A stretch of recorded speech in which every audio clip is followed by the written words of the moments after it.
નમસ્કાર, આપ જોઈ રહ્યા છો ન્યૂઝ ફોર ઇન્ડિયા. સમાચારમાં આગળ વાત કરીએ સુરેન્દ્રનગરની.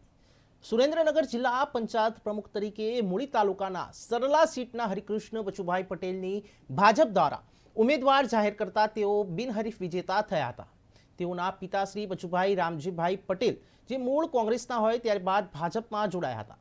ભાજપના જિલ્લા પંચાયત પ્રમુખ તરીકે 2010થી 2015 સુધી જિલ્લા પંચાયત પ્રમુખ તરીકે સેવા આપેલ હતી. ત્યારે ફરી તેઓના પુત્ર હરિકૃષ્ણ પટેલને ભાજપ દ્વારા મેન્ડેટ મળેલ હતું. ત્યારે જિલ્લા પ્રમુખ તરીકે મૂળી તાલુકામાં હર્ષની લાગણી ફેલાઈ હતી.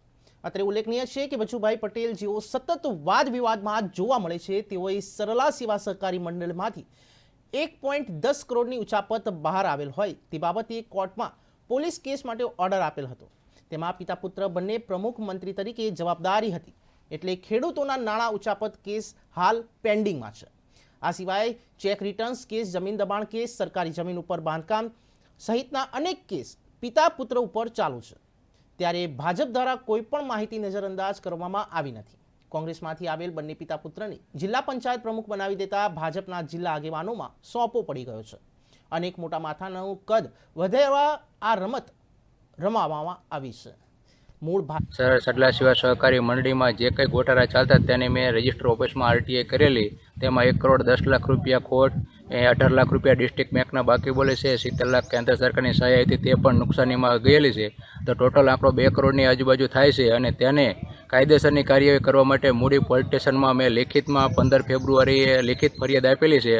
અને હું પોલીસ સ્ટેશને ગયેલો. જમાદારે મને આશ્વાસન આપેલું છે કે એની પૂરી તટસ્થ તપાસ થશે અને ગુનેગાર સામે કાયદેસર કાર્યવાહી કરવામાં થશે. અને મને પોલીસ તંત્ર પર પૂરેપૂરો ભરોસો છે કે દેશમાંથી નરેન્દ્ર મોદીને જે કંઈ સપનું છે ભ્રષ્ટાચાર મુક્ત કરવા માટેનું, તેમાં તમે જે કંઈ કાર્ય કર્યું તે બહુ સારું છે. અને મને પોલીસ તંત્ર પર પૂરો ભરોસો છે કે આ કાર્યવાહી પોલીસ તંત્ર પૂરું કરશે અને ગુનેગારને જેલના સળિયા પાછળ નાખશે. આ ગુનેગાર છે અત્યારે ચૂંટણી લડી રહ્યા છે એવી વાત છે. આ ગુનેગાર જે છે તે સડલા જિલ્લા પંચાયત 23 નંબરની સીટ ઉપર તે અત્યારે ઉમેદવારી કરી છે અને જિલ્લા પંચાયતની ચૂંટણી લડે છે અને પૂરું રાજકીય પીઠબળ ધરાવે છે.